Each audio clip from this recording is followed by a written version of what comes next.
जय जय राम कृष्ण हरी, जय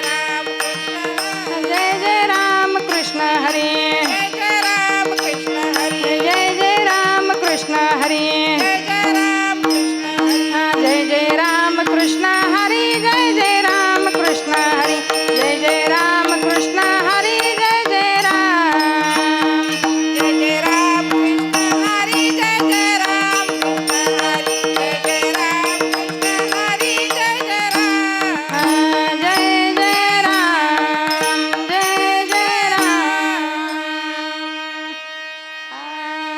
विटेवरी सुंदर ते ध्यान उभे विटेवरी, सुंदर ते ध्यान उभे विटेवरी, सुंदर ते ध्यान उभे विटेवरी, सुंदर ते ध्यान उभे विटेवरी, सुंदर ते ध्यान उभे विटेवरी, सुंदर ते ध्यान उभे विटेवरी, कर काटेवारी ठेवोनिया, कर काटेवारी ठेवोनिया, तुळसी हार गळा कासे पितांबर, तुळसी हार गळा कासे पितांबर, काटेवारी ठेवोनिया, कर काटेवारी ठेवोनिया, तुळसी हार गळा काशे पितांबर, तुळशी हार गळा काशे पितांबर, आवडे निरंतर हेचे ध्यान, आवडे निरंतर हेचे ध्यान, तुळसी हार गळा कासे पितांबर, तुळसी हार गळा कासे पितांबर, आवडे निरंतर हेची ध्यान, आवडे निरंतर हेची ध्यान, तुळशी हार गळा कासे पितांबर, तुळशी हार गळा कासे पितांबर, मकर कुंडले तळपती श्रवणे, मकर कुंडले तळपती श्रवणे, मकर कुंडले तळपती श्रवणी, मकर कुंडले तळपती श्रवणी, कंठिका सुमाने विराजित, कंठिका सुमाने विराजित, तुळसी हार गळा कासे पितांबर, तुळसी हार गळा कासे पितांबर, कंठिका तुमनी विराजित, कंठिका सुमाने विराजित, तुळसी हार गळा काशे पितांबर, तुळशी हार गळा काशे पितांबर,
त्याशी सर्व आहे तुझी चिंता त्याची सर्व आहे तुझी चिंता त्याची सर्व आहे नको खेद करू कोणत्या गोष्टीचा नको खेद करू कोणत्या गोष्टीचा नको खेद करू कोणत्या गोष्टीचा नको खेद करू कोणत्या गोष्टीचा पती लक्ष्मीचा जाणत असे पती लक्ष्मीचा गाणत असे पती लक्ष्मीचा गाणत असे सकळ जीवाचा करीतो सांभाळ सकळ जीवाचा करीतो सांभाळ सकळ जीवाचा करीतो सांभाळ सकळ जीवाचा करीतो सांभाळ तुझं मोकलील आयशे नाही तुझं मोकळीले ऐसे नाही तुझं मोकळीले ऐसे नाही जैशी स्थिती आहे तैशा परी राहे तशी स्थिती आहे तशा परी राहे जैशी स्थिती आहे तैशा परी राहे जशी स्थिती आहे तशा परी राहे कौतुक पाये संचिताचे कौतुक पाये संचिताचे कौतुक पाये संचिताचे एका जनार्दनी भोग प्रारब्धाचा एका जनार्दनी भोग प्राणदाता एका जनार्दनी भोग प्रारब्धाचा एका जनार्दनी भोग प्राणदाता हरी कृपे त्याचा नाश झाला हरी कृपे त्याचा नाश झाला हरी कृपे त्याचा नाश झाला विठोबार कुमाये विठोबार कुमाये विठोबार कुमार विठोबार कुमार विठोबार कुमाये विठोबार कुमाये विठोबार कुमाये विठोबार कुमाये विठोबार कुमाये विठोबार कुमाये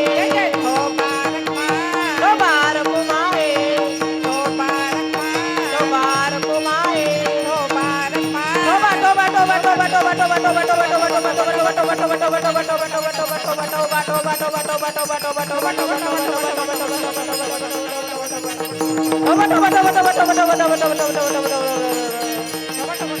टोबा टोबा टोबा टोबा टोबा टोबा टोबा टोबा टोबा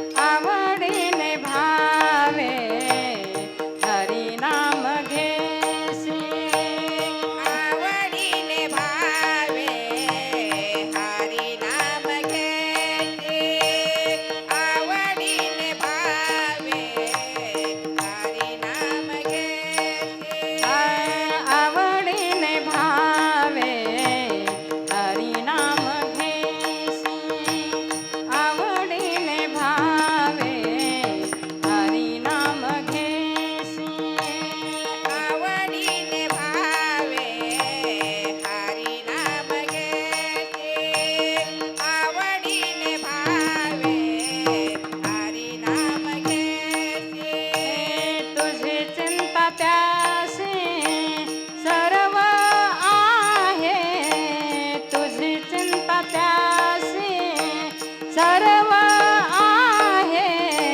नको खेद करू कोणत्या गोष्टीचा नको खेद करू कोणत्या गोष्टीचा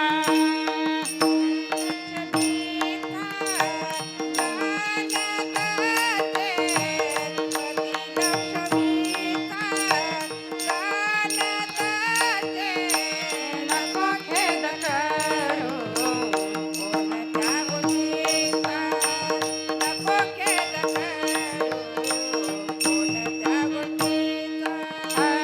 आवडीने भावे हरी नाम घेसी आवडीने भावे हरी नाम घेसी आवडीने भावे हरी नाम घेते आवडीने भावे हरी नाम घेते तुझी चिंता त्यासी सर्व आहे तुझी चिंता त्यासी सर्व आहे नको खेद करू कोणत्या गोष्टीचा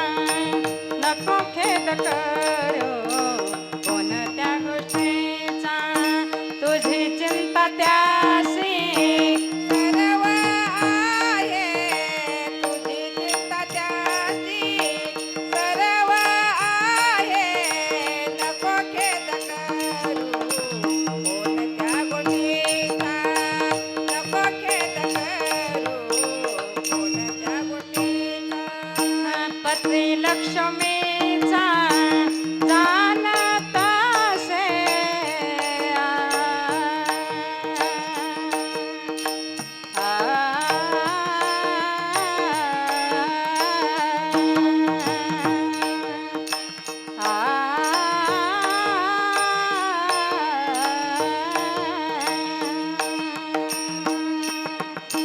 पती लक्ष्मीचा जाणत असे पती लक्ष्मीचा जाणत असे नको खेद करू कोणत्या गोष्टीचा नको खेद करू कोणत्या गोष्टीचा पती लक्ष्मीचा जाण्यात असे पती लक्ष्मीचा जाण्यात असे नको खेद करू कोणत्या गोष्टीचा नको खेद करू कोणत्या गोष्टीचा कोणत्या गोष्टीचा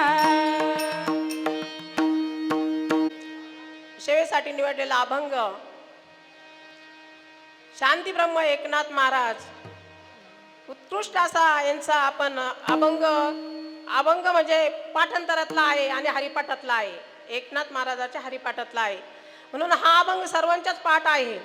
पाठ नाही असा वारकरीच नाही कारण पाठांतरातला अभंग आहे. उत्कृष्ट असा अभंग आपण सेवेसाठी निवडलेला आहे आणि ह्या अभंगातून आपल्याला एकनाथ महाराज काय सांगतात की आवडीने भावे हरी नाम घेशी तुझी चिंता त्याशी सर्व आहे. आपण जर आवडीने भगवंताचं नामस्मरण केलं तर आपली चिंता करणारा तो आहे. पती लक्ष्मीचा जाण त्याला सगळं कळतं. नको खेद करू कोणत्या गोष्टीचा पती लक्ष्मीचा खेद करायची गरज नाही. नाथ महाराज म्हणतात तू जरा भगवंताचं नामस्मरण आवडीने घेतलं तर तुला खेद करायची गरज नाही. त्याला सगळं सर्व काही कळतं आणि सकळ जीवाचा करी तो सांभाळ तुझं मोकलीलं आयशे नाही. कारण आपण जरा त्याचं नामस्मरण केलं तर तो आपला सांभाळ करत असतो. नवे नवे सांभाळ करत असताना आपण जशी परिस्थिती आहे त्या परिस्थितीप्रमाणे आपण वागलं पाहिजे. जैशी स्थिती आहे तैशा परी राहे कौतुक पाये संचिताचे. नाथ बाबा म्हणतात की आपली जशी परिस्थिती आहे त्याच्यात आपण समाधान मानलं पाहिजे आणि ते कौतुक भगवंताला वाटत असतं. आणि शेवटी एका जनार्दनी भोग प्रारब्धाचा हरिकृपे त्याचा नाश झाला. आपण एवढंही करून शेवटी आपल्या नशिबामध्ये मागच्या जन्माचा कर्माचा ठेवा असतो. एका जनार्दनी भोग प्रारब्धाचा हरिकृपे त्याचा नाश झाला. एका जनार्दनी भोग प्रारब्ध आपल्या ज्या नशिबात असलं ते तर आपल्याला भोगावं लागणार आहे. परंतु त्यासाठी आपण ते भोगच आपल्याला थोडा त्रास कमी व्हावा त्यासाठी आपण त्याचं नामस्मरण करायला पाहिजे. असा या अभंगाचा सरळ सरळ अर्थ या ठिकाणी नाथ महाराज सांगतात. विठ्ठला विठ्ठला विठ्ठला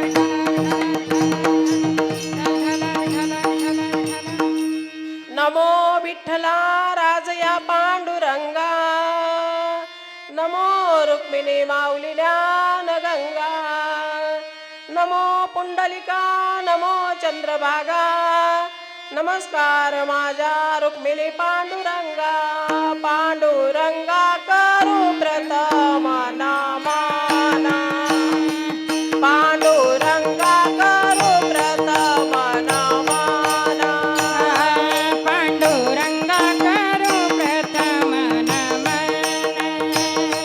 पांडुरंगा करू प्रथम नमन पांडुरंगा करू प्रथम नमन पांडुरंगा करू प्रथम नमन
नादाने कथेचा विस्तारू बाबाजी सद्गुरु दास तुका ओम नमो ज्ञानेश्वरा ओम नमो ज्ञानेश्वरा करुणा करा दयाळा तुमचा अनुग्रह लादलो पावन झालो चराचरी जयांची केली स्मरण होय सकळ विद्येचे अधिकरण तेचे वंदू श्री चरण श्री गुरूंचे ते नमस्कारुणी आता शरण शरण हनुमंता तुम्हा आलो रामदूता तुम्हा आलो रामदूता तुम्हा आलो रामदूता शरण शरण हनुमंता तुम्हा आलो रामदूता तुम्हा आलो रामदूता तुम्हा आलो रामदूता काय भक्तीच्या त्या वाटा मज दावया सुबटा मज दावया सुबटा मज दावया सुबटा काय भक्तीच्या त्या वाटा मज दावाव्या सोबटा मज दावाव्या सोबटा मज दावाव्या सोबटा शिव भोळा चक्रवर्ती त्याचे पाय माझे चित्ते त्याचे पाय माझे चित्ते त्याचे पाय माझे चित्ते शिव भोळा चक्रवर्ती त्याचे पाय माझे चित्ते त्याचे पाय माझे चित्ते त्याचे पाय माझे चित्ते वाचे वदता शिव नाम तैना बाधी क्रोध काम तैना बाधी क्रोध काम तैना बाधी क्रोध काम वाचे वदता शिव नाम तयन बाधे क्रोध काम तयन बाधी क्रोध काम तयन बाधे क्रोध काम ओम नमोजी अध्याय वेद प्रतिपाद्याय जे जे सो संवेदात्मरूपा देवा तुझी गणेशो सकलार्थमती प्रकाशो मने निवृत्ती दासो अवधार जे विठ्ठल विठ्ठल विठ्ठल पुंडलिकावरदा विठ्ठल श्री ज्ञानदेव तुकाराम पंढरीनाथ भगवान की जय माऊली ज्ञानेश्वर महाराज की जय जगद्गुरु तुकाराम महाराज की जय व्यंकटेश भगवान की जय आवडीने भावे हरिनाम घेशी तुझी चिंता त्याशी सर्व आहे नको खेद करू कोणत्या गोष्टीचा पती लक्ष्मीचा जाणत असे आज या ठिकाणी मंडनबाई आईंना जाऊन आज 3 वर्ष झालेले आहे. मंडाबाई वैकुंठवासी मंडाबाई यांना जाऊन आज 3 वर्ष झाले. तृतीय पुण्यस्मरण आईचं भाग्य आहे. आईने खूप काही पुण्य केलेलं आहे. जगामध्ये श्रीमंत लोक भरपूर आहे. काय जगामध्ये श्रीमंत लोक भरपूर आहेत, पण प्रत्येकाला ही संकल्पना सुचत नाही की आपण आईच्या पुण्यस्मरणानिमित्तानं एवढा मोठा कार्यक्रम 1 वर्ष करतात. लोक वर्ष श्राद्ध फक्त करतात, ते तर भागवत लावत नाही. आज इथं 3 वर्षापासून सुरुवातीला श्रीमद भागवत कथा झाली, मागच्या वर्षी शिवकथा झाली, यावर्षी व्यंकटेश पुराण झालं. म्हणजे कुळी कन्या पुत्र होतील जे सात्विक तयाचा हरिक कन्या पुत्र होती जे सात्विक कुळी कन्या पुत्र होती जे सात्विक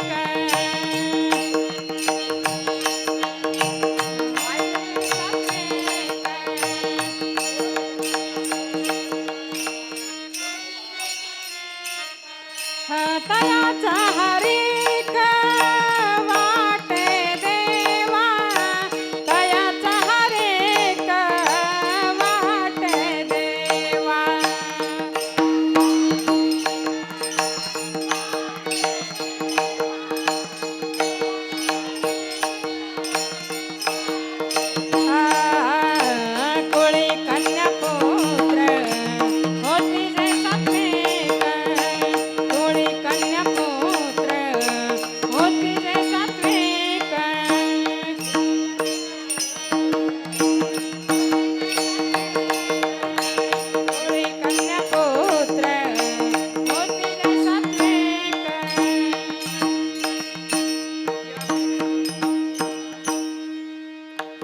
येई ऐसा गुंडा त्याचा तिन्ही लोकी झेंडा.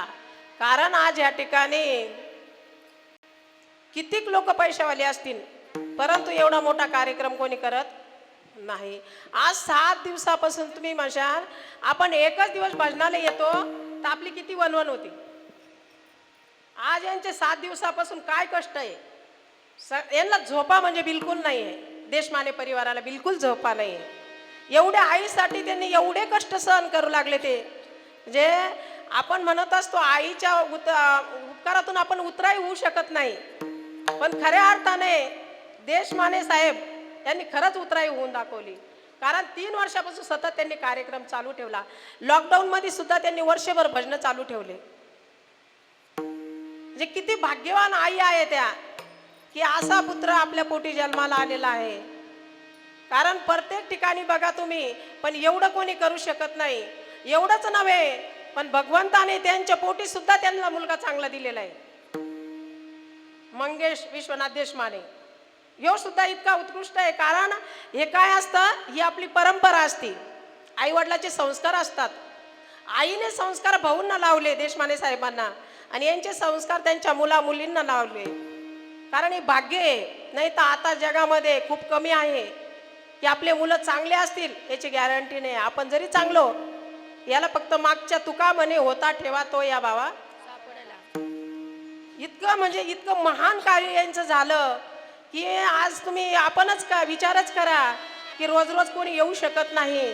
आणि आज यांना सकाळचे समजा 8 पासून ते इथं असतात. आता किती म्हणजे त्यांचे चेहरे सुद्धा सुकून गेले, एवढं त्यांना कष्ट सहन करावं लागतात. कार्यक्रम करणं सोपं नाहीये आणि टिकवणं सोपं नाही. आज 3 वर्षापासून कार्यक्रम टिकू लागले. म्हणून द्यावे तितके धन्यवाद देशमाने साहेबांना आणि त्यांच्या परिवाराला. खरंच त्यांच्या काय सांगू आता, संतांचे उपकार मज निरंतर जागविती. संतांचे जसे उपकार असतात तसं खरं देशमाने भाऊने इतके उपकार केलेले की खरंच आईच्या याच्यातून ते उतराई आजही होऊ शकतात. विठ्ठल विठ्ठल विठ्ठल विठ्ठल विठ्ठल विठ्ठल.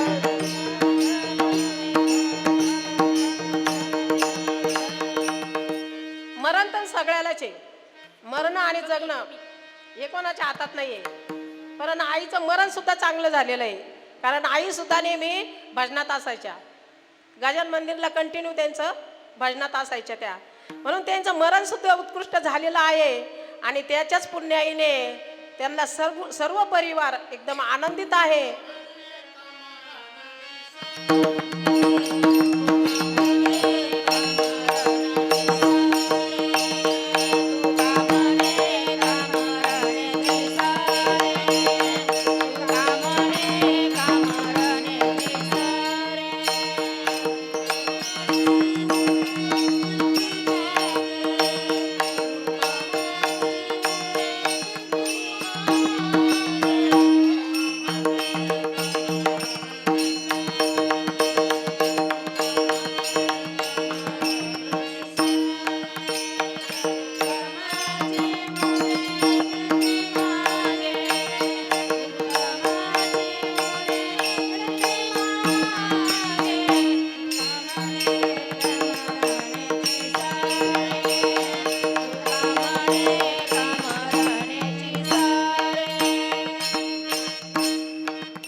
म्हणे एका मरणाची सरे उत्तमची उरे कीर्ती मागे.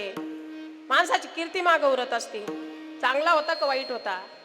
म्हणून जगावा असं की आपण गेल्यानंतर लोक रडले पाहिजे.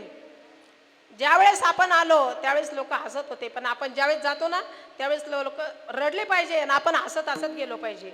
असं जीवन आपण जगलं पाहिजे. कारण हा नरदेह एकदाच येतो.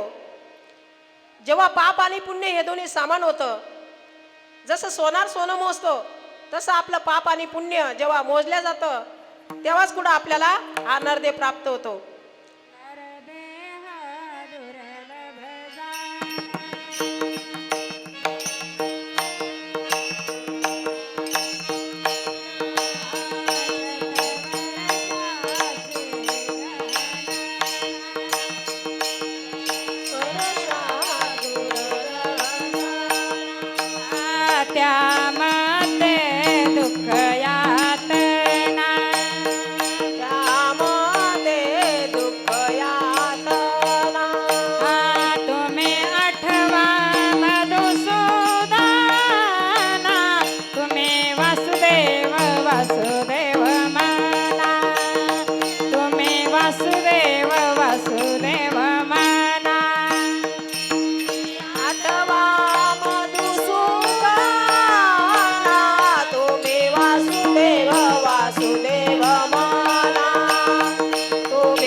वैभव जाना शतवर्षाची गणना, त्यामध्ये दुःख यातना तुम्ही आठवा मधुसूदना. या नरदेहामध्ये खूप दुःख आहे, आपल्याला यातना आहे, परंतु त्या सहन करत करत आपण भगवंताचं नामस्मरण केलं पाहिजे. कारण आपलं नरदेह त्याच्यासाठीच दिलेला आहे की मागच्या जन्माची फेड करण्यासाठी दिलेला आहे. कारण मागच्या जन्मात जसे जसे आपण कर्म केले तसं तसं आपल्याला या जन्मामध्ये भोगावं लागणार आहे. कारण आपण आता मागच्या जन्मात काय केलंय आपल्याला कळालं नाही, परंतु आता तर कळतं ना काय करावं आणि काय नाही करू. कारण मनुष्य देह खूप खूप महान आहे. कारण सहजासहजी मिळाला. जसं एक आंधळा चालला स्नान करण्यासाठी, आणि तो सहज चालता चालता एका राजाने दौंडी दिली होती की जो कोणी मला कावळा पकडून आणीन त्याला 5,000चं बक्षीस दिल्या जाईल. आणि आंधळाच्या सहज कानावर शब्द पडला होता. ते चालता चालता त्याचा कानावर शब्द पडला, गेला गंगेवर स्नान केलं आणि वरती हात करून टाळ्या वाजायला लागला. टाळ्या वाजवत असताना त्याच्या हातामध्ये त्या टाळीमध्ये कावळा आला. सहज आला तो.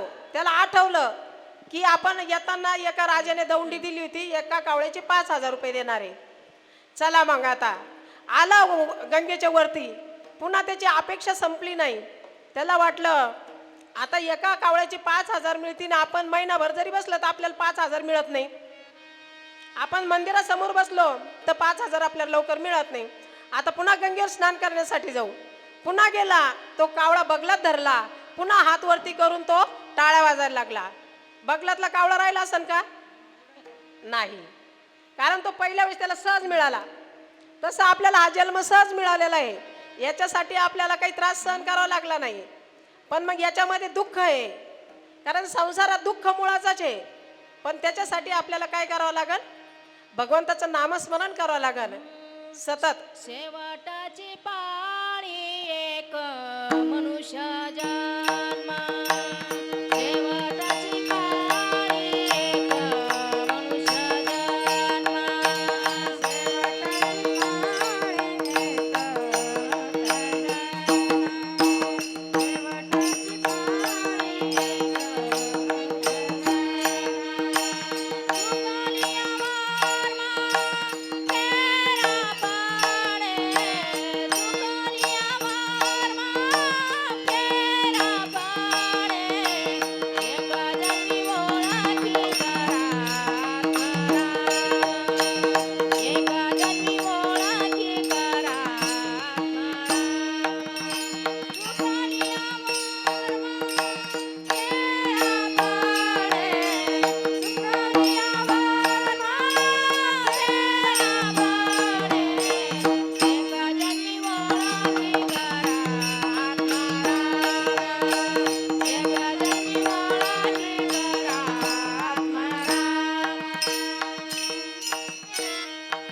शेवटाची शेवटची पाळी एक वेळा जन्म, चुकली यावर मग तेरा पडे.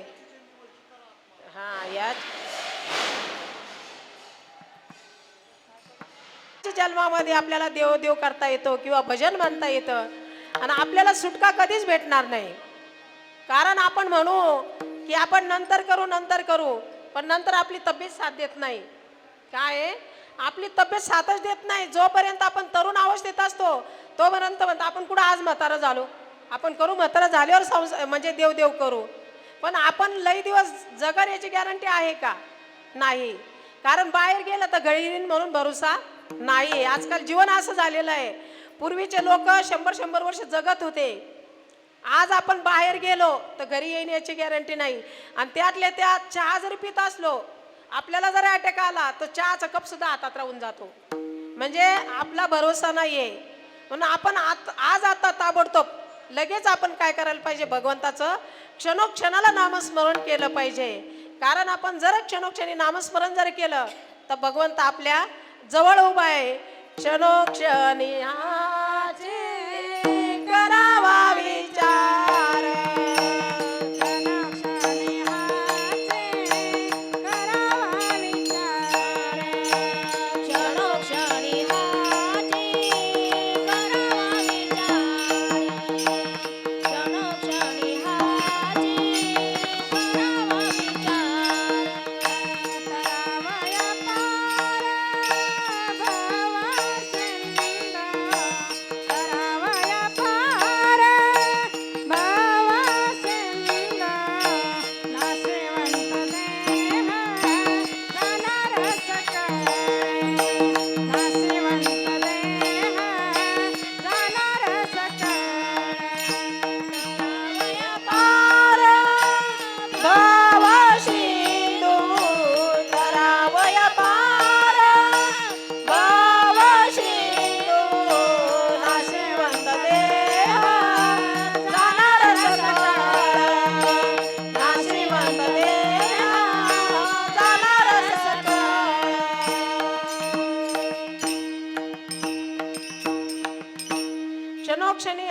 करावा विचार तरावया पार भव सिंधू नाशिवंत देह जाणार सकळ आयुष्य कातो काळ सावधान. कारण क्षणोक्षणाला आपण विचार केला पाहिजे की आपण मरण समोर धरलं पाहिजे. कारण आज नाही उद्या आपल्याला मरायचं आहे. मग आपण कसं वागलं पाहिजे. कारण आपला काळ वाट पाहत असतो. कारण आयुष्य कातो काळ सावधान.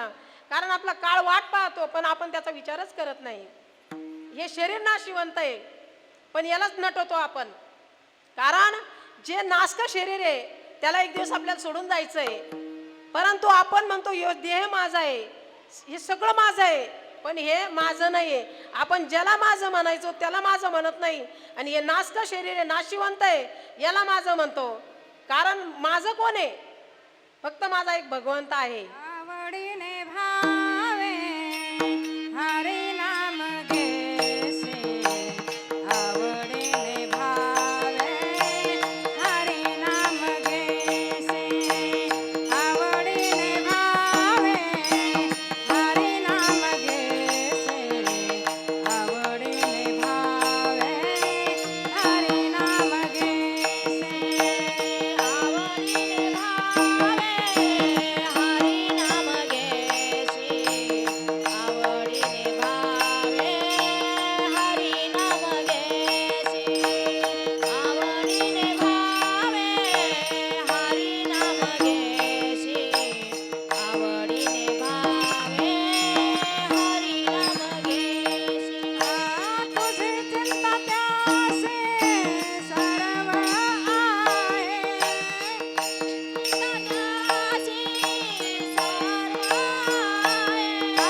तुझी चिंता त्यासे सर्व आहे, तुझी चिंता त्याशी सर्व आहे.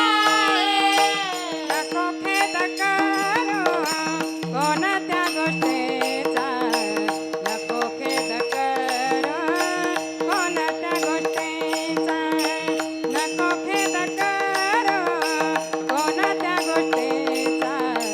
नको खेद करू कोणत्या गोष्टीचा, नको खेद करू कोणत्या गोष्टीचा, नको खेद करू कोणत्या गोष्टीचा नको खेद करू, कोणत्या गोष्टीचा नको खेद करू, कोणत्या गोष्टीचा नको खेद करू, कोणत्या गोष्टीचा.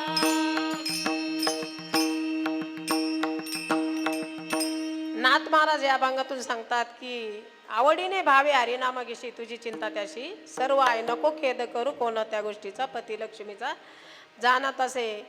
नाथ महाराज म्हणतात आवडीनं भगवंताचं नामस्मरण करा. कारण अनुभव आले अंगा ते या जगा देत असे. तुका म्हणे चाकूनी सांगे मग अनुभव आहे अंगे. संत कसे असतात की अगोदर अनुभव घेतात, नंतर ते जगापाशी सांगत असतात. कारण अगोदर आपल्याला घसावं लागतं तेव्हाच कुठं सांगता येतं. किंवा सोनं फुकट चमकतं का? नाही. घसल्याशिवाय चमकत नाही सोनं. ते लगेचच पिवळं चटक दिसत नाही, त्याला खूप घसावं लागतं तेव्हाच चमकतं. तसे संत आहे, संत खूप घसले म्हणून आज चमकले. आपल्याला असं वाटतं आज अभंग झाला उद्या मी लगेच टीव्हीवर यायला पाहिजे, असं होईल का? नाही. कारण याच्यासाठी खूप प्रॅक्टिस करावं लागेल, आपल्याला खूप मेहनत करावं लागेल, तेव्हाच कुठं आपण चमकू. आता हे का होत नाही दोघं, यांना खूप काही घसावं लागलं, खूप मेहनत घ्यावी लागली, तेव्हा आज ते स्टेजवर एवढे म्हणजे महाराष्ट्रातले नंबर 1 गायनाचार्य तर आहेच, पण मृदुंगाचार्य तितकेच हे. आणि त्यातले त्यात आळंदीत शिक्षण झालंय दोघांचं पण. म्हणजे एवढे महान फुकट झाले का हे? नाही. कारण यांनी खूप काही कष्ट सहन केले अगोदर, तेव्हा ते या ठिकाणी उदयाला आलं त्यांचं पुण्य. दोघांचं पण, दोघांचे सारखंच आहे. कारण आळंदीला दोघांचे शिक्षण झालेले. किती भाग्यवान आहे आपण की आळंदीचे आपल्याला एवढे म्हणजे मृदुंगाचार्य महाराज मिळाले, जावळे महाराज. आणि मागच्या वर्षी पण होते बरं का ते. म्हणजे आईचं भाग्य आहे की आळंदीचा एक जरी वारकरी जेव घातला तर कोटी पुण्य भेटतं. तेव्हा आज या आळंदीचे 2 तर वारकरी इकडं तर असतील, ते सांगता येणार नाही, पण 2 वारकरी तर आपल्याला भेटलेले. किती आईचं भाग्य आहे. आणि त्यातले त्या देशपांडे साहेबांचं तेवढंच भाग्य आहे. कारण पूर्वपुण्य ज्याची असेल हा, तर तेव्हा कुठे मुखामध्ये हरिनाम येत असतं आणि त्यांच्याच घरी भगवंत येत असतो आणि त्यांच्याच घरी संत येत असतात. कारण याला बहुत जन्माचं पुण्य लागतं, सहजासहजी येत नाही. पण आज आजीचं भाग्य आहे की त्यांच्या तृतीय पुण्यस्मरणाला दोन्ही समजा आपले हार्मोनियम वादक पण आळंदीचे आहे, त्यांनी पण आळंदीला शिक्षण घेतलेलं आहे. आणि आपले मृदुंगाचार्य महाराज त्यांनी पण आळंदीला शिक्षण घेतलेलं आहे. आणि यांच्या नावाने एक वेळेस टाळ्याचा गजर होऊ द्या.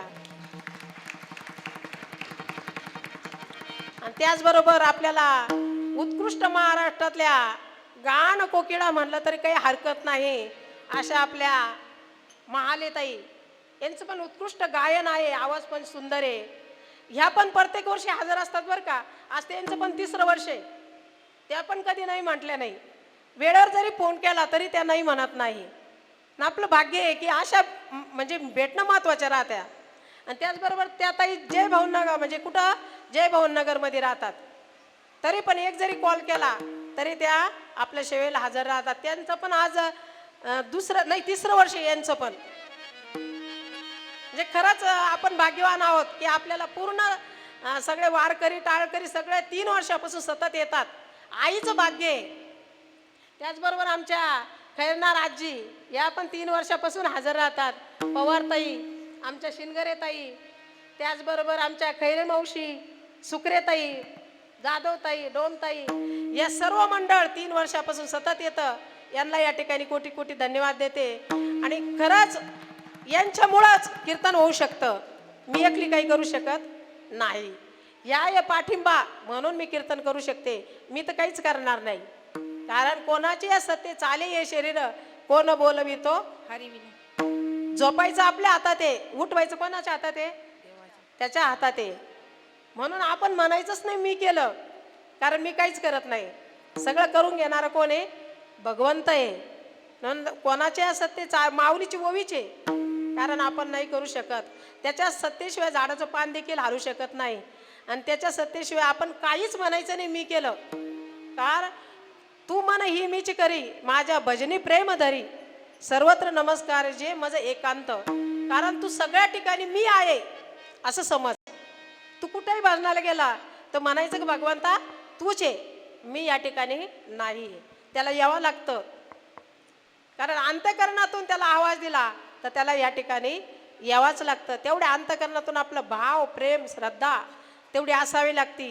ऐसा तू समर्थ ब्रह्मांडाचा धनी, ऐसा तू समर्थ ब्रह्मांडाचा धनी, ऐसा तू समर्थ ब्रह्मांडाचा धनी, ऐसा तू समर्थ ब्रह्मांडाचा धनी. वर्म हे गानाने शरण आला, वर्म हे गानाने शरण आला,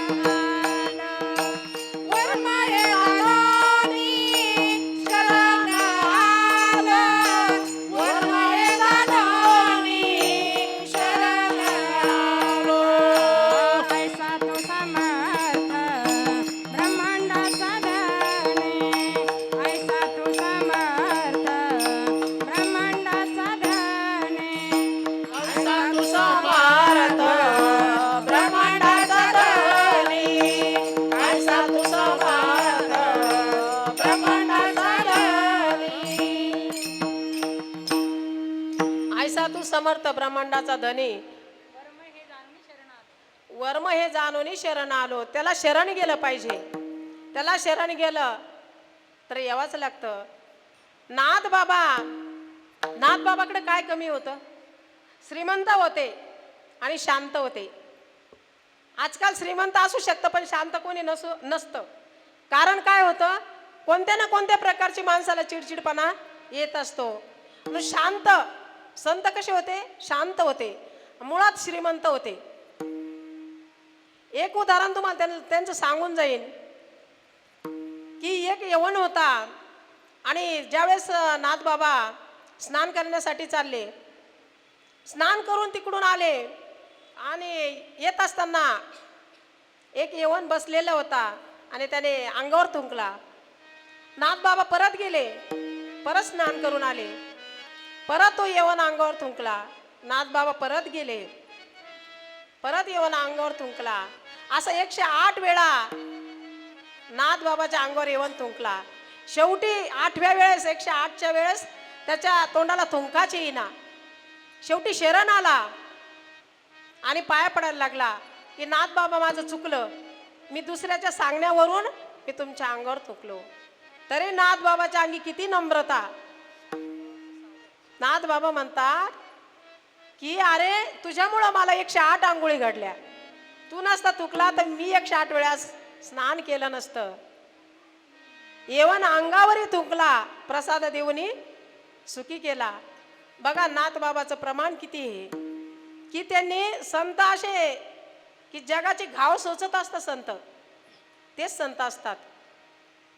आपल्याला कोणी साडा टाकत असलं आता संताचे उपकार काय सांगू आता संताचे उपकार काय सांगू आता संतांचे उपकार, काय सांगू आता संतांचे उपकार. मज निरंतर जागविती मज निरंतर जागविती काय द्यावे त्याची व्हावे उतराई काय द्यावे त्याची व्हावे उतराई मदन निरंतर जागविते, मदन निरंतर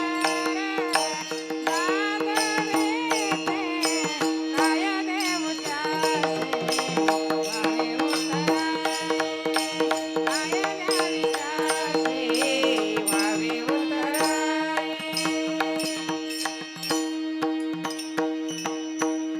काय सांगू आता संतांचे उपकार मज निरंतर जागविती काय द्यावे त्याशी व्हावे उतराई ठेवी तो हा पायी. संतांचे आपल्यावर खूप उपकार आहे. त्याने जगाचे घाव सोचले.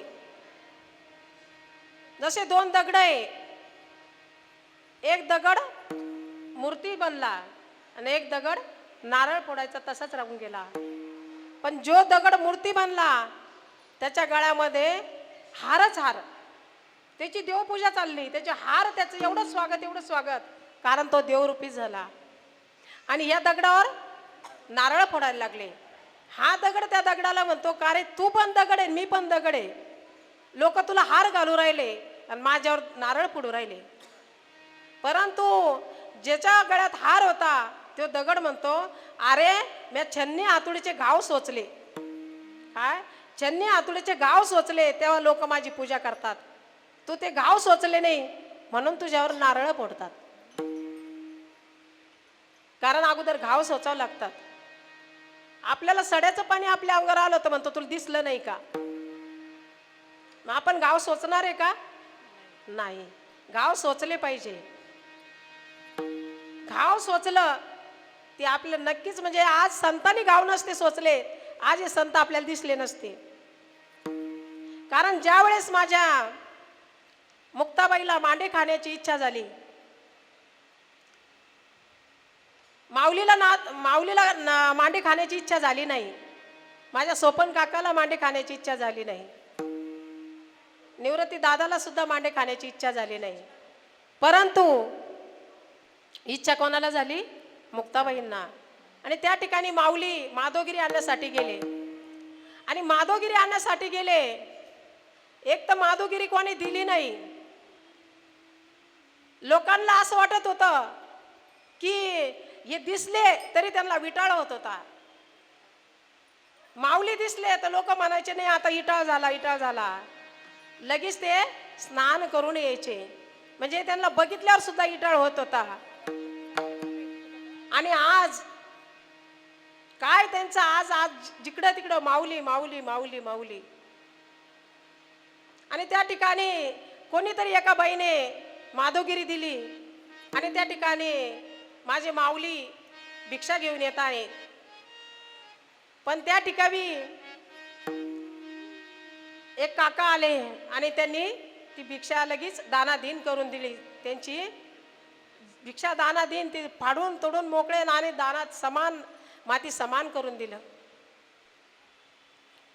माऊलीला वाटलं आता माझ्या मुक्ताबाईला काय सांगू, भिक्षा मिळाली नाही म्हणून सांगू, काय सांगू माऊलीला, असं त्यांना प्रश्न पडला. आणि माऊली काही न बोलता आपल्या ताटीमध्ये जाऊन बसले आणि रडायला लागले.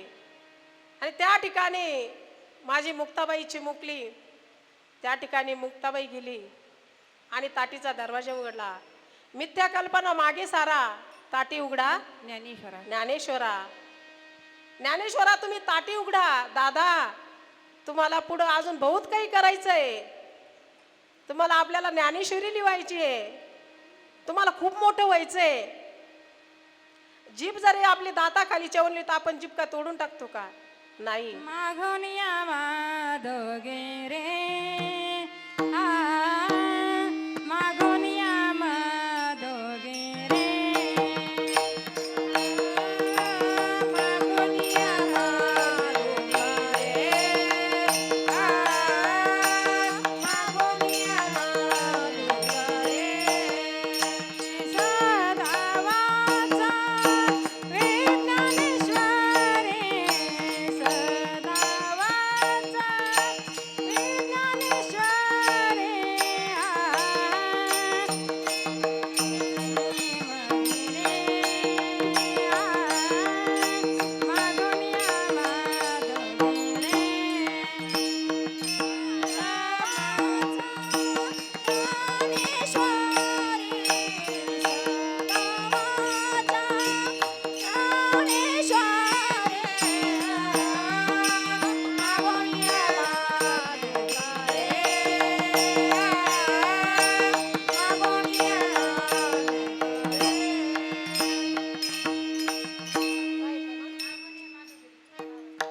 मागून या माधवगिरी. त्या ठिकाणी माऊलीने माधवगिरी मागून आणली. दिलीच नाही, मागायला गेले पण एकाच बाईला दिली तर ती बी थोडी समान करून दिली. आणि त्या ठिकाणी माझी मुक्ताबाई म्हणती की तुम्हाला बहुत काही करणं पुढे. लोक जर विस्तव झालं तर आपण पाणी व्हायचं. म्हणजे संतांच्या आणखी एवढी नम्रता, एवढी नम्रता. आज जर आपण ती पाळली ना तर आपलं जीवन सुद्धा यशस्वी झाल्याशिवाय राहणार नाही. कारण आपण तेवढे नम्रतेने वागलं पाहिजे. नम्र झाला भूता तेने कोंडिले अनंता. सर्व संतांनी त्रास सहन केला बरं का. माझ्या तुकाराम महाराजांनी सुद्धा किती त्रास सहन केला, किती त्रास सहन केला. नाथबाबांनी त्रास कमी सहन केला का? दुसरं उदाहरण सांगायचं ठरलं तर नाथबाबाच्या घरी एक जण तर म्हटला की आता तुम्ही काय करा, त्याच्या मुलीचं लग्न होतं, मला 200 रुपयाची गरज आहे, माझ्या मुलीचं लग्न आहे. पण गावात काहीतरी एक कुचरवाटा असतो, त्या कुचरवाट्यावर कुचरच लोक बसलेले असतात. कारण त्यांना दुसरं काहीच नसतं. याची सून कुठं गेली, त्याची पोरगी कुठं गेली, याचा मुलगा असा, त्याची मुलगी तशी. बाकीच्या पंचायती करायची गरज नाही. हरिपाठ घ्या ना तिथं कुचरवाट्यावर, तिथं तरी आपल्या नावावर काहीतरी लिहेल राहील ना. जसं आपण बँकेत गेलो, आपले पैसे शिल्लक असले तर आपल्याला काढता येतात, पण शिल्लक नसले तर तिथं जाऊ शकत नाही. तसं आज आपण आपल्या बँकेमध्ये घे, हरिनामाची बँक आहे आपली. पेटीमध्ये शिल्लक टाका तुम्ही, राम राम. आपली ही पेटी आहे हृदयरूपी, याच्यामध्ये भगवंताचं नामस्मरण टाका, ते उद्या तुम्हाला कामं येईल. पण आज जरा निंदा लोकांची केली तर हे फेड आपल्याला करावं लागणार आहे. विठाला विठाला विठाला विठाला विठाला विठाला.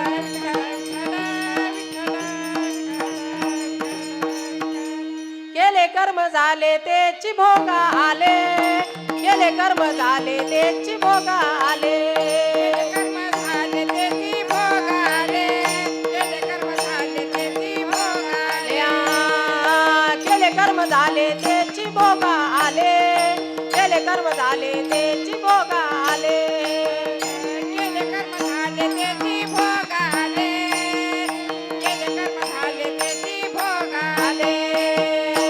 उपजले मेले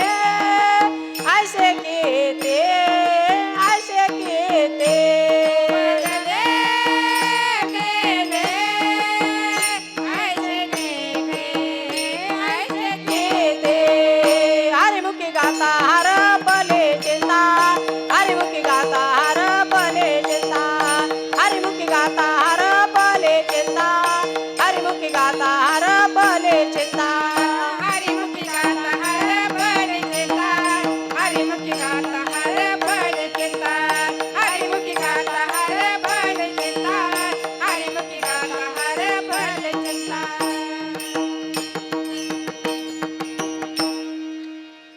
केले कर्म झाले त्याची भोग आले उपजले मेले आयशे किती नाथ बाबा म्हणतात जसे कर्म तुम्ही कराल तसं तुम्हाला भोगावं लागणार आहे. आपण लोकांची निंदा केली तर आपल्याला त्याची फेड करावं लागणार आहे. आपण कर्म चांगले करीत राहायचे. कर्म चांगले केले तर फळ मिळाल्याशिवाय राहत नाही. कारण आपल्याला हा नरदेहच एकदाच मिळणार आहे. पण याच्यात आपल्याला कळायला पाहिजे आपण काय करावं आणि काय नाही. आणि त्या ठिकाणी संतांनी तसं केलं नाही. संतांनी सतत भगवंताचं नामस्मरण केलं. पण तुम्ही आम्ही काय व्यर्थ जीवाना आपण घालू राहिलो. याचं असं त्याचं तसं. अरे कोणाचंच काही विचारू नका तुम्ही. भगवंताचं नामस्मरण. बापानो साधन हरीचे करा रे बापानो साधन हरीचे साधन हरीचे करा रे बापानो साधन हरीचे जनी करणीचे करू नका जनी करणीचे करू नका हरिमुखी गाता हरपली चिंता हरिमुखी गाता हरपली चिंता हरिमुखी गाता हरपली चिंता हरिमुखी गाता हरपली चिंता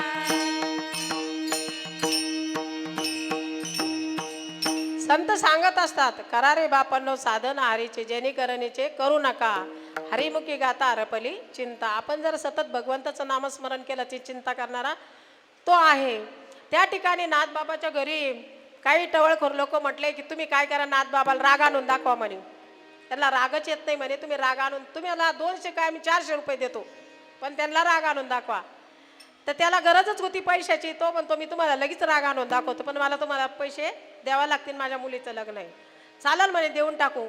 आणि हा माणूस जो गेला तर नाथबाबा पूजा करत होते. पूजा करत असताना हा गेला त्यानं बुट सुद्धा काढले नाही. काय बुटा सगट गेला आणि नाथबाबाच्या मांडीवर जाऊन बसला. तरी ते म्हणतात अगं अगं बघ म्हणे अगं याला बुट काढायचे सुद्धा विसरून गेला. इतकं प्रेम माझ्यावर आहे याचवालं. बघा किती नम्रता. तेवढ्यावरून भागलं नाही. राग आला नाही नाथबाबांना. पुन्हा जाऊन सांगितलं की नाथबाबा चिडले नाही. त्यांना राग पण आला नाही. आता काय करायचं. आज त्यांच्या घरी पितृपक्ष आहे. काय आहे आज पितृपक्ष आहे. त्यांच्या घरी त्यांचे सगळे वडीलधारी लोक जेवायला येणार आहे. आणि त्या ठिकाणी सगळे पंगत बसली आणि आमच्या आई साहेब वाढताय. आणि त्या ठिकाणी हा आला आणि एकदम लगेच पाठीमागे येऊन बसला. आई साहेब वाढताय. तरी नाथबाबा म्हणतात अगं सांभाळ बरं का पडन नाही तर तो. आई साहेब म्हणतात मला आपल्या हरिपंडिताला पाठीवर घेऊन वाढायची सवय आहे. मी पडू देणार नाही. जे किती नम्रता आहे. एवढं म्हणजे कोणी आपण सहन करू शकतो का. संत हे सहन करण्याचं सांगतात. आणि त्यातले त्यात एवढं सहन जर आपण केलं तर आपापच आपली चिंता भगवंत करत असतो. अभंगाचं 2रं चरण. नको खेद करू कोणत्या गोष्टीचा. करा रे बापानो नाही नको खेद करू कोणत्या गोष्टीचा. नको खेद करू कोणत्या गोष्टीचा नको खेद करू कोणत्या गोष्टीचा नको खेद करू कोणत्या गोष्टीचा नको खेद करू कोणत्या गोष्टीचा लक्ष्मीचा जाण तसे पती लक्ष्मीचा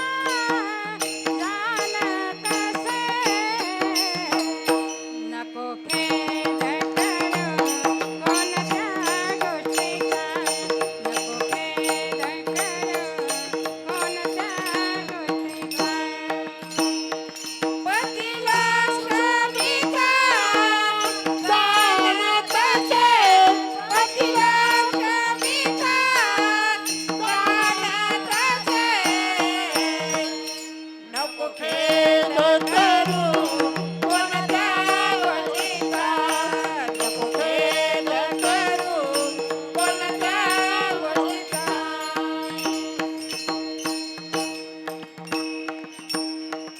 नाथ बाबा सांगतात की नको खेद करू कोणत्या गोष्टीचा, पती लक्ष्मीचा जाणत असे. कारण तू जर भगवंताचं नामस्मरण केलं तर तुला खेद करायची गरज नाही. पती लक्ष्मीचा, तो पती ना, जो लक्ष्मीचा पती, तो त्याला सगळं कळतं. तो जाणून घेतो की माझ्या भक्ताला काय करावं लागेल आणि काय नाही करावं लागेल. कारण तू जर आवडीनं भगवंताचं नामस्मरण केलं तर त्याला सगळं काही कळतं. तो तुला खेद करायची गरज नाही. जसं एखादं उदाहरण घ्या की आपल्या पतीला पोटभर जेव्हा असं जर वाटत असन तर आपल्या पत्नीनं काय केलं पाहिजे, आवडीची भाजी केली पाहिजे. काय आवडीची भाजी केली तर आपला पती पोटभर जेवण का नाही. मग त्याला कळन की नाही तुम्हाला संक्रांतीला साडी घ्यायची का नाही, कळन का नाही त्याला. तुम्ही त्याला खुश ठेवला आल्या आल्या, तो ना नको आपल्या बायकोची इच्छा आहे संक्रांतीला तिला साडी घ्यावंच लागल. आता दिपोळी आली, आता लक्ष्मीचा सण आहे, आता नक्कीच तिला साडी घ्यावं लागल.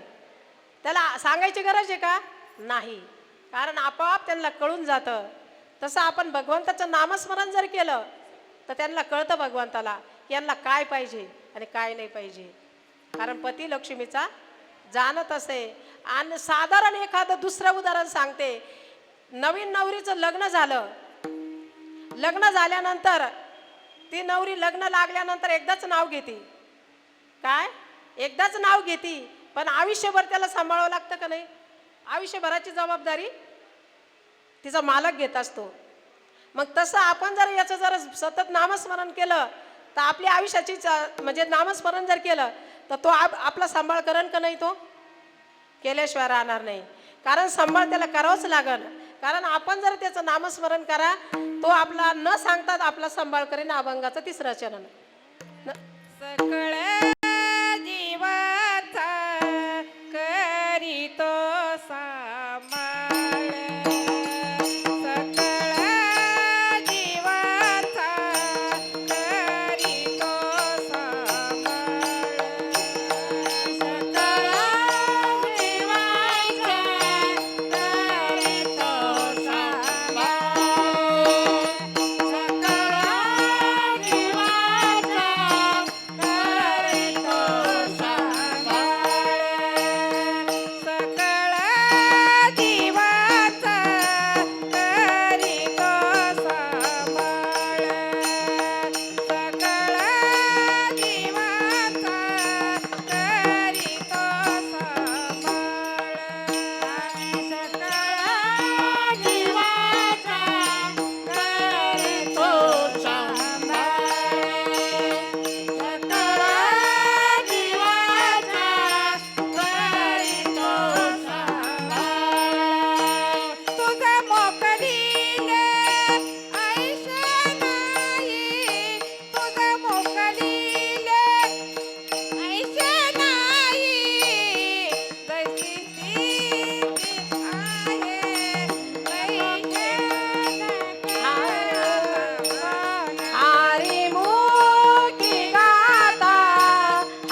सकळ जीवाचा करीत सांभाळ तुझं मोकलीलं आयशे नाही.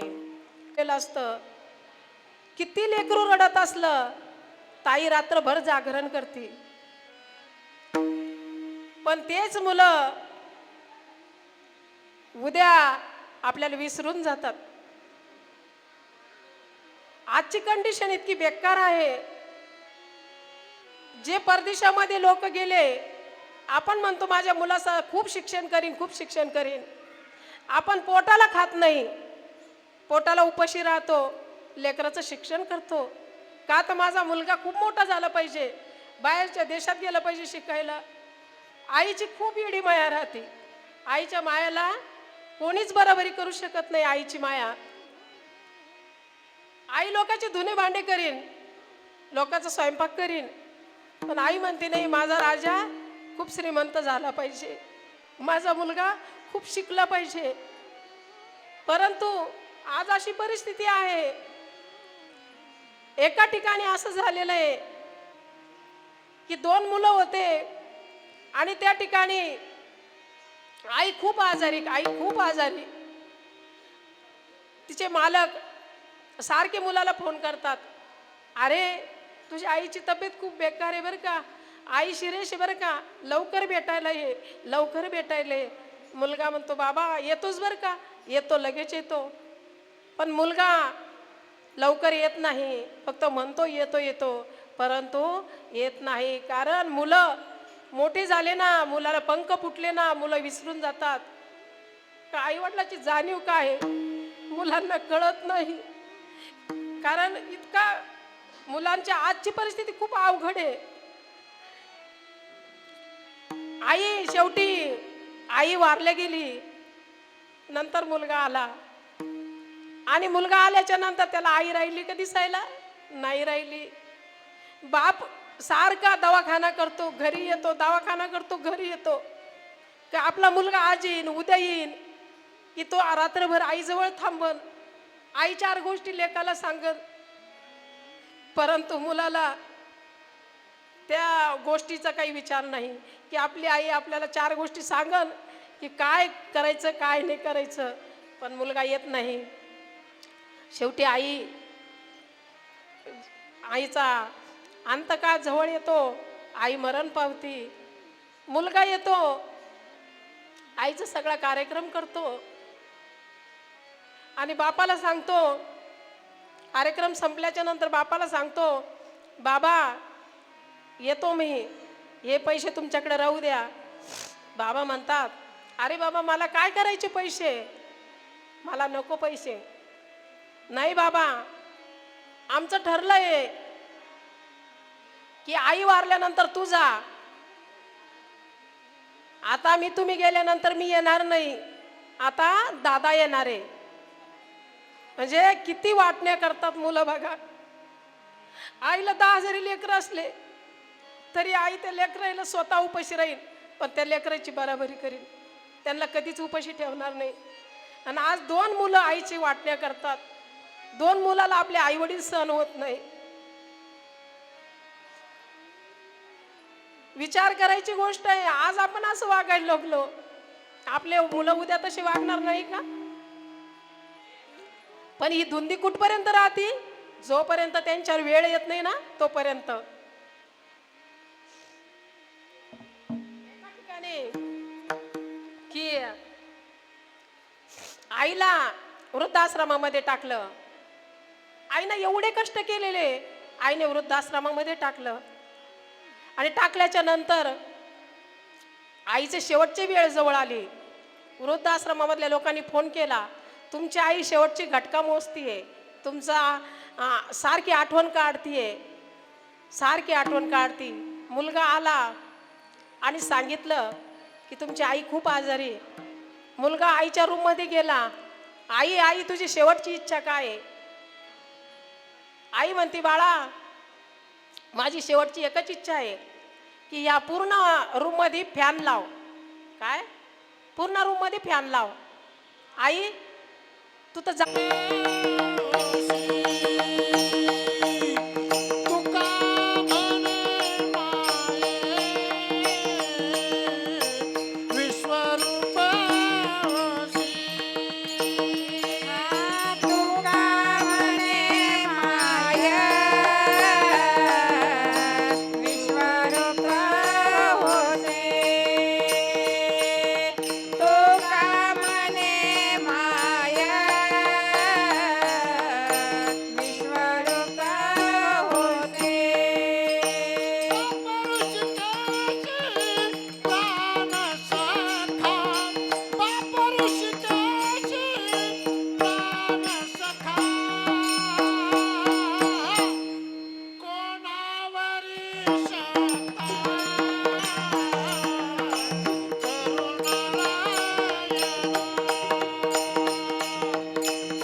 आपण बघा पावशेर दूध जरी घेतलं तर लगेच समजलं जातं की पावशेर दूध झालं, अर्धा किलो दूध झालं, अर्धा लिटर दूध झालं. पण आई दिवसभर मायेचा पाना पाजती, तिचा पानाचा कोणी विचार करतं का? नाही करत. कारण ती पूर्ण रक्त रक्त आपल्याला होती ती पूर्ण रक्त ती आपल्याला देते. आईची बराबरी कोणी करू शकत नाही. कारण तिच्यासारखी माया सुद्धा कोणी लावू शकत नाही. किती लहानपण वेगळं असतं आपलं, पण आपण मोठे झालं का आपण विसरून जातो आई वडिलाला. खरंच आईची बरोबरी कोणी करू शकत नाही, वडिलाची बरोबर शकत नाही. म्हणून काही जीवनामध्ये नाही झालं तरी चालेल, पण आई वडिलाला जीव लावलं पाहिजे. कारण आईची माया जगात नाही मिळू शकत आणि वडिलाची माया सुद्धा जगात मिळू शकत नाही. कारण ते इतके महान आहे आपल्यासाठी आणि खरं तेच दैवत आहे. तुम्ही जोपर्यंत आई वडील आहे ना तोपर्यंत पंढरपूरला जाऊ नका. पांडुरंग तुमच्या घरी येईल. आज खरं ज्यांना मानावं लागन आपल्या राजगुडे भाऊला, कंटिन्यू त्यांचे श्रावण बाळासारखं आपल्या आई वडिलाला जीव लावतात. कारण आई वडील सोबतच असतात. कोण करतं एवढी सेवा? कोणी करू शकत नाही. नभीची चांदणी तू ग चंद्राची तार, नभीची चांदणी तू शीतल तुझी छाया मला हवी जीवनभर,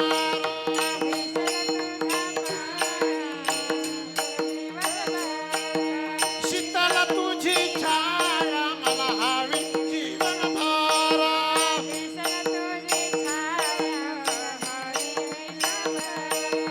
शीतल छायेमध्ये उभे आयुष्य जगेना, तुझ्या शीतल छायेमध्ये उभे आयुष्य जगेना. आई माझी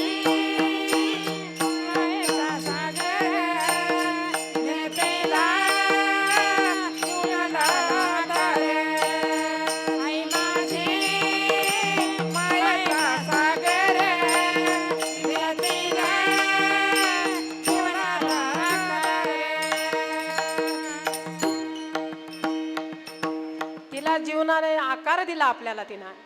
तिची छाया आपल्यावर होती. लहान लेकरू लहान गोळ्याला कोणी घडू शकत नाही, पण आई घडू शकते. कारण लहान लेकराला संस्कार लावले तेव्हा लेकरू ते मोठं या ठिकाणी येऊन बसतं. नाही संस्कार लागले तर या ठिकाणी येईन का? नाही. तसं सर्वांच्या आपल्या आई वडिलांनी आपल्याला संस्कार लावले म्हणून आज या ठिकाणी आपण उभं आहोत. आई वडील माझे थोरा काय सांगू त्यांचे उपकार, आई वडील माझे थोर काय सांगू त्यांचे उपकार, जीवनाच्या वाटेवरती किती असतो त्यांचा आधार, जीवनाच्या वाटेवरती किती असतो त्यांचा आधार. आई माझी मायेचा सागर,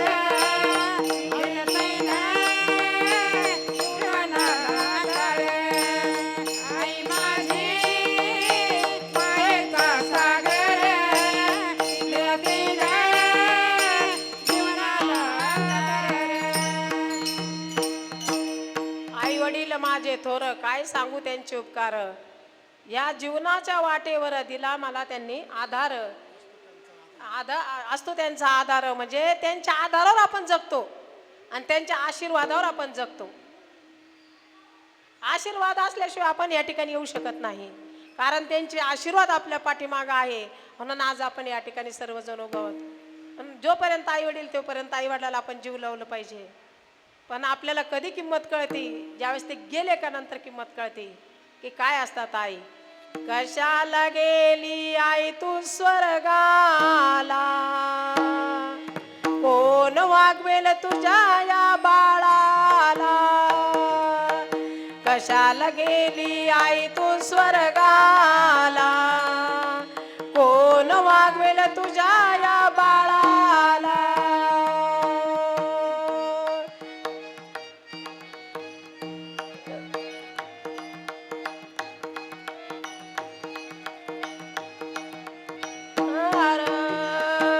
कशाला गेली आई तू स्वर्गाला, कोण वागवेल तुझ्या या बाळाला. कशाला गेली आई तू स्वर्गाला, कोण वागवेल तुझ्या या बाळाला. लांबले असतील नातेवाईक तुझ्या भेटीला, 2 दिवसात विसर पडेल तुझ्या या नात्याला. कशाला गेली आई तू स्वर्गाला, कोण वागवेल तुझ्या या बाळाला. कशाला गेली आई तू स्वर्गाला, कोण वागवेल तुझ्या या बाळाला.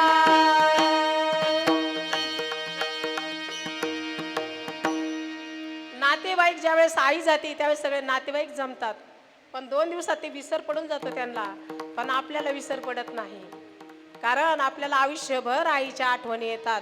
कारण आईने आपल्यासाठी अनेक म्हणजे कष्ट आपल्यासाठी केलेले असतात. म्हणून पावला पावली आपल्याला आईची आठवण येत असती. आणि कशी परिस्थिती असली तरी ती आई आपला सांभाळ करत असते. अभंगाचं 4थं शरण. जैशी स्थिती आहे तैशा परी राहील. एक जनार्दनी स्थिती आहे तैशा परी राय. जैसी स्थिती आहे तैशा परी राय. जैसी स्थिती आहे तैशा परी राय. जैसी स्थिती आहे तैशा परी राय. जैशी स्थिती आहे तशा परी राय. जैशी स्थिती आहे तशा परी राय.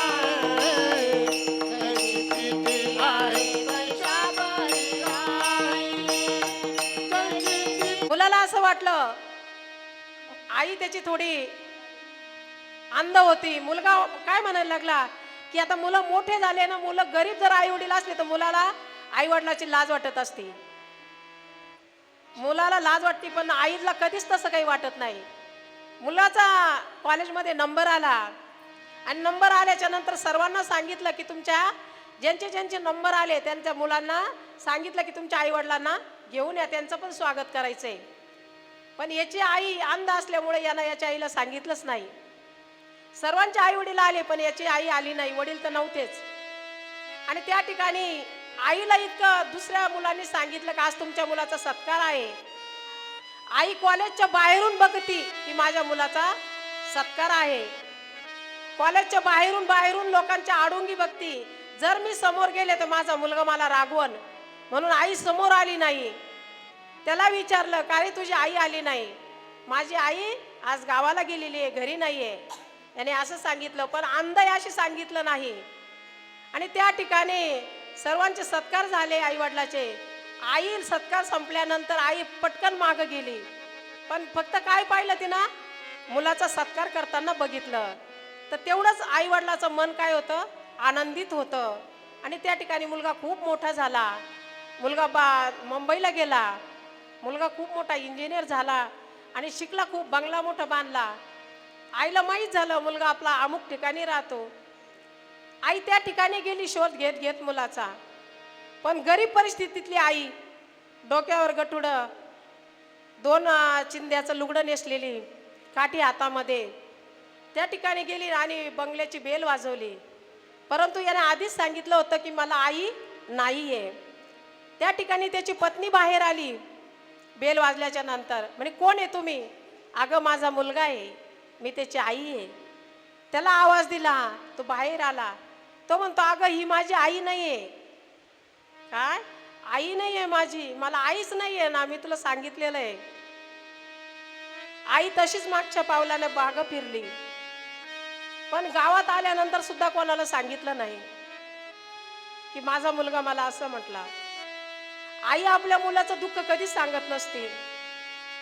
घरात किती त्रास झाला तरी आई कधी जगापाशी सांगत नाही की मला असा त्रास होतो. नाही, तिला आई म्हणतात. आणि त्या ठिकाणी घरी आल्याच्या नंतर तिनं एक चिठ्ठी लिहून ठेवली एका मुलाकडून. ही चिठ्ठी लिहून घेतली आणि एका खात्यामध्ये ठेवून दिली. काही दिवसांनी आई वारली. मुलाचं काम पडलं कॉलेजवर, मुलगा कॉलेजला आला. पण मुलाला जो भूतकाळ झालेला होता तो आठवू लागला. या कॉलेजला आपण शाळेत येत होतो, इथं आपला सत्कार झाला, पण आपण आईला बोलवलं नाही. आपली चुकी झाली, आज आपण आईला भेटून येऊ. आणि त्या ठिकाणी गेला. गेल्याच्या नंतर आई तर गेलेली होती, झोपडी होती. त्या झोपडीमध्ये एक चिठ्ठी लिहिलेली होती. एक कागद दिसला त्याला. सहज त्याने तो कागद हातात घेतला, तो वाचला. वाचल्याच्या नंतर त्याच्यात लिहिलेलं होतं, अरे बाळा, तू मला खूप दिवसापासून विचारित होता, तू अंध का, अंध का? त्याचं उत्तर मी तुला आता देते. मी आंधळी का होते? कारण तू जन्म झाला तुझा त्यावेळेस तुला एक डोळाच नव्हता. तू मला बऱ्याच वेळेस विचारलं की तू अंध काय, अंध काय? मी तुला सांगितलं नाही. पण बाळा, मी तुला चांगलं बघण्यासाठी मी माझा डोळा तुला दिला आणि मी अंध झाली, कारण मला माझा मुलगा सुखात दिसला पाहिजे, एवढंच माझं भविष्य होतं. बस, मला काही नको. नंतर आई आई आई करू लागला. आई दिसन का याला? नाही. एकदा का आई मातीच्या आड गेली तर आई पुन्हा दिसत नाही. म्हणून आपण जोपर्यंत आहे तोपर्यंत जीव लावा. एका जनार्दनी भोग प्रारब्धाचा, हरिकृपे त्याचा नाश झाला. आपण सांप्रदायिक नेमाप्रमाणे फक्त विठोबा रखुमाई भजन म्हणू. बस, शेवा थोड्याच 5 मिनिटात समाप्त करू. विठोबा रखुमाई,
कायदा तरी सुखी होती प्रजा, कारण सिंहासनावर होता माझा छत्रपती राजा.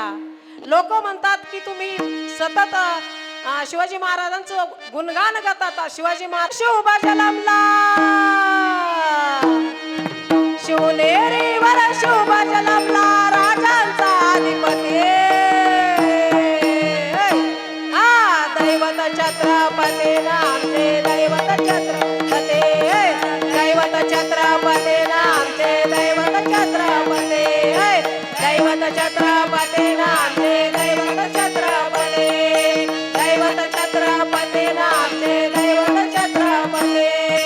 शोभाचे मावळे आम्हाला नाही कोणाचे भेटे, शोभाचे मावळे आम्हाला नाही कोणाचे भेटे. जय जय भवानी, जय शिवाजी, शिवाजी.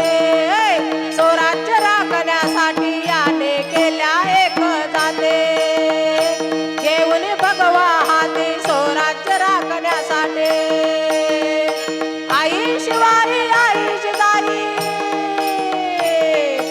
आई शिवाई, आई जिजाई आशीर्वाद देते. दैवत छत्रपती नामचे, दैवत छत्रपती, दैवत छत्रपती नामचे, दैवत छत्रपती, दैवत छत्रपती नामचे, दैवत छत्रपती, दैवत छत्रपती नामचे, दैवत छत्रपती. दिल्लीचा तख्त हालविला, घेऊन मावळे संगीला.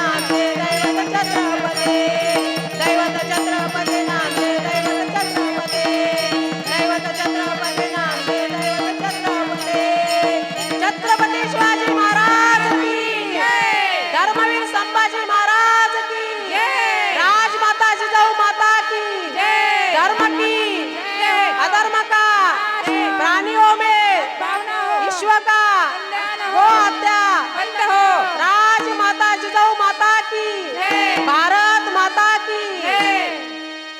अमराशी काय थोरपणा पायीची वाहन पायी बरी. आज 3 वर्षापासून सतत काय त्यांच्यावर माझा भाव असन. नाही तर मी काही जास्त मोठी कीर्तनकार नाही, परंतु त्यांचा भाव माझ्यावर आहे. कारण काहींना वाटत असतं आपलीच माणसं मोठे झाले पाहिजे. काय कारण ह्या चिऱ्यातच आपण राहायचं आणि त्या चिऱ्यातल्या माणसाला ठेवायचं. 3 वर्ष कीर्तनकार तर हे ज्याचं त्याचं मोठेपण असतो. कारण त्यांना माझ्याबद्दल प्रेम आहे, मोठेपणा आहे, म्हणून आज 3 वर्ष त्यांनी माझीच सेवा ठेवली. कारण हे मी काही करू शकत नाही, पण त्यांना असं वाटतं की आपले माणसं मोठे झाले पाहिजे. हा त्यांच्या मनाचा मोठेपणा आहे.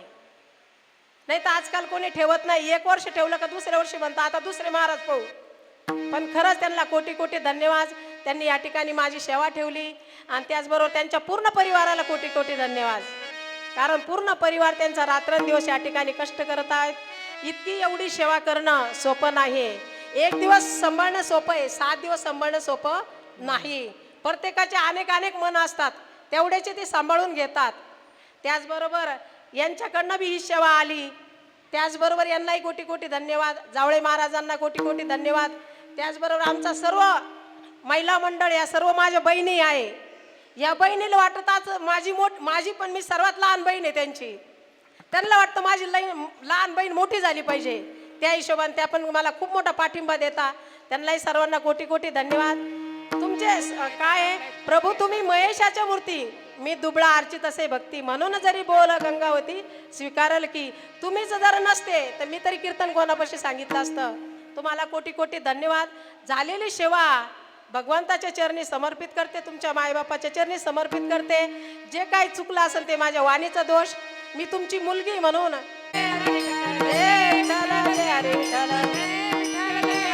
हा बोलिले ले कोरे रे वाकडे उत्तरे आओ नाही विचारेला अधिकार मे आपोला. तुका मरण्याधीश्वर राखा पाया पैकी करा. ज्ञानदेव तुकाराम ज्ञानदेव तुकाराम तुकाराम तुकाराम तुकाराम तुकाराम. कुंडलिकावर दार विठ्ठल श्री ज्ञानदेव तुकाराम.